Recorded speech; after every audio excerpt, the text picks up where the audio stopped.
मस्त टम्म फुगलेली चुलीवरची गरमागरम पुरणपोळी आणि त्याच्यावर असं मस्त तूप लावून खायची. कोणाकोणाला अशी आवडते कमेंट्समध्ये नक्की सांगा. तर चला सुरुवात करूया आपल्या पुरणाच्या स्वयंपाकाला. सगळ्यांना श्री स्वामी समर्थ. स्वागत आहे तुमचं माझ्या एका नवीन छान अशा गावाकडच्या साध्यासुध्या रेसिपीमध्ये. डाळ कुकरला लावून घेतली, येळवण काढून घेतलेला आहे. आता पुरणाला चरका द्यायचा, त्याच्या आधी घ्यायची आमटीला फोडणी घालून. तर आमटीच्या फोडणीसाठी मी वाटण काय करून घेतलं आहे, खोबरं खिसून भाजून घेतलं, लसूण खोबरं कोथिंबीर आणि थोड्याशा हिरव्या मिरच्या असं मिक्सरला वाटून घेतलं आहे. कढईमध्ये तेल घातलं आहे, जिरे मोहरी कढीपत्ता आणि जे आता आपलं वाटण केलेलं आहे ते घालायचं. मी काही खोबरं जास्त घालत नाही, थोडंसंच खोबरं घालते कारण आमच्याकडे थोडीशी पातळ आमटी आवडते. मग खोबरं ह्याच्यात छानपैकी हे करून घ्यायचं, तेलामध्ये परतून घ्यायचं आणि त्याच्यात मसाले कोणते घालणार आहेत चला तेही तुम्हाला पुढे दाखवते. तर मसाले आपला घरचा येसूर, थोडं लाल तिखट आणि हळद आणि मीठ हे सगळं घालून छानपैकी परत तेल सुटोसपर्यंत जे काय आपलं खोबरं आहे ते परतून घ्यायचं आणि मग त्याच्यामध्ये जे आपलं येळवण काढलेलं आहे ते घालायचं. तर पुरणपोळी मला तर खूप आवडते, गणेशला आवडते आणि आमच्या मामांना आवडते. त्याच्यामुळे आम्ही काय करतो, ज्यावेळेस असं खावंशी वाटण त्यावेळेस मस्त अशी पुरणपोळी बनवायची. थोडा अवघड वाटतो स्वयंपाक हा. पुरणपोळीचा स्वयंपाक म्हणलं, घाट घालायचा म्हणलं की खूप त्याला भजी पापडी आमटी दूध गुळवणी असं सगळं असतं. तर पुरणपोळीची तुम्हाला मी आठवण सांगते. मी प्रत्येक व्हिडिओमध्ये पुरणपोळी केली की ही आठवण सांगतेच. तर आपला आता मसाला छान परतून झालेला आहे, त्याच्यात आपल्याला घालायचा आहे येळवण. आणि मी जेव्हा आहे ना, लग्नाच्या आधी मला आई गेली कामावर, तर मला म्हणली तोपर्यंत तू डाळ शिजवून ठेव, मग मी आले की बाकीचं पुढचं करते. मग मी डाळ शिजवली, बघितली दाबून, डाळ शिजली होती. मग मी काय केलं, पातेलं बाहेर घेऊन आले, पातेल्याला हे केलं, ताट असं धरलं आडवं आणि सगळं जे येळवण होते ते फेकून दिलं. बघा, ती आठवण मला अजूनही आठवते. आणि पुरणपोळी मला तर बिलकुल करता येत नव्हती बरं का, कारण आमच्याकडे माझ्या मावशी आई ह्या सगळ्या अशा मिळून म्हणजे जो काही स्वयंपाक असेल भरपूर तो असा बनवायच्या. आम्हाला काही तेवढं जास्त स्वयंपाक बनवून देत नसायच्या. तर मग पुरणपोळीचा स्वयंपाक मला लग्न झालं तर खूप असा अवघड वाटायचा आणि मी तो शिकले मी माझी मोठी मुलगी झाल्यानंतर. पण आत्ता मला छान पुरणपोळ्या येतात. तुम्ही माझी पुरणपोळी बघितलीच आहे मगाशी. तर आता काय झालं, मसाला आपला छानपैकी परतून झालेला आहे. तेल सुटोसपर्यंत मी काय केलं, थोडंसं त्याच्यामध्ये जे आपलं ह्याचं वाटणाचं पाणी होतं ते घातलं. म्हटलं छानपैकी ह्याच्यामध्ये काय करावं, ते हे करून घ्यावं, मसाला शिजवून घ्यावा आणि नंतर मग मी त्याच्यामध्ये येळवण आणि थोडीशी मी हरभरा डाळ अख्खीच काढते ती घातलेली आहे. आणि पुरणाला इकडे ठेवलेला आहे चरका द्यायला. गूळ बारीक चिरून घेतला आणि जी डाळ होती, मी डाळ काय करते आधी हे करायची, तांब्याने काय करायची, अशी गरगटून घ्यायची.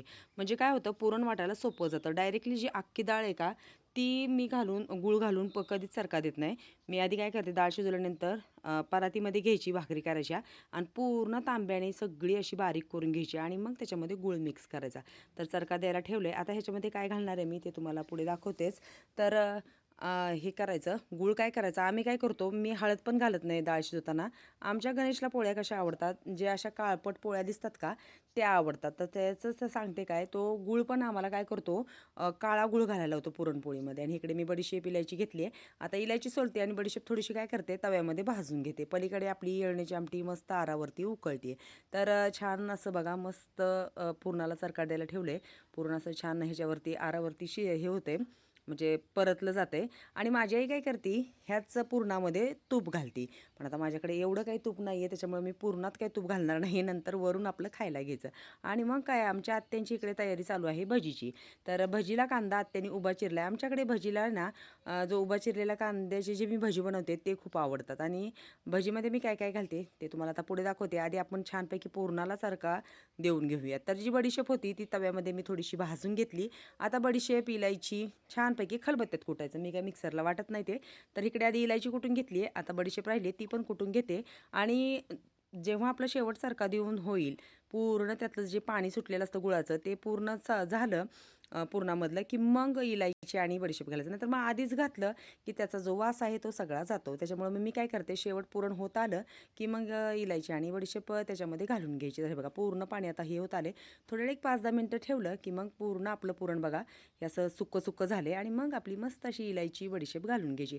जायफळ पण घालू शकता तुम्ही, आता माझ्याकडे नाही आहे म्हणून मी घालत नाही. सुंठ जायफळ मस्त त्याचा वास येतो. आणि आमटी बघा, आमटीला तरी पण छान आली आहे, खूप काही तरी आली नाही कारण मी तेल जास्त वापरत नाही. तर अशी छान इकडे येळण्याची आमटी जी की माझ्या आणि सगळ्यांच्याच आवडीची आहे. मला तर येळण्याची आमटी खूप आवडते. आणि मग पुरण बघा किती मस्त आपलं तयार झालं. तर आता काय करायचं, आता भजीची तयारी करून घ्यायची आहे. आधी मला गरम गरम आधी पुरण वाटलं पाहिजे, नाहीतर मग काय होतं, थोडी जर डाळ त्याच्यात असेल का खूप त्रास होतो. असं शेवटपर्यंत आत्यानी मस्त चाळणीने काय केलं, मला गरम गरम पुरण वाटून दिलं. तर चला तुम्हाला खाली पुरण दाखवते. एवढं मस्त पुरण वाटलं गेले. माझी आई मस्त काय करायची, पहिलं जो पाटा वरवंटा असतो का त्याच्यावरती पुरण वाटायची. आता आमच्याकडे इथे नाही आहे पाटा वरवंटा, नाही तर मग मला आत्याने तशी मस्त पाटा वरवंट्यावर वाटून दिलं असतं. इकडे मिरची कुटून घेतली आहे, जिरं ओवा घेतलेला आहे.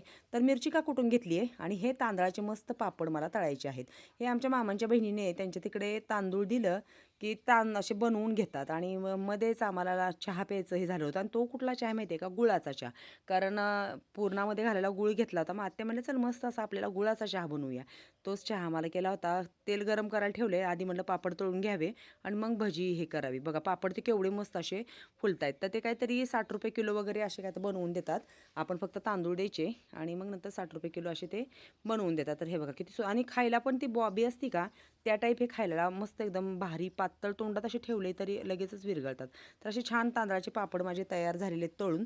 आणि भजीला मी मिरची थोडीशी कुटून घातली आहे, कारण काय होतं, मिरची खूप तिखट आहे, चिरून घातली की मग ती काय होते, खूपच दाताखाली आली की तिखट लागते. म्हणून मी म्हटलं कुटून घातली की थोडं तिखट छान हे होईल. तर आता मी काय करते, पापड तळून झाले, भजी तळून घेते. ह्या पुरणाच्या स्वयंपाकाचं असंच आहे. मटणचं कसं, भाकरी केल्या, भात केला, रस्सा केला, झाला मटणाचा स्वयंपाक. पण या पुरणाच्या ह्याला बघा, पुरणपोळीसोबत भजी, पापड, आमटी, भात, गुळवणी हे सगळंच येतं.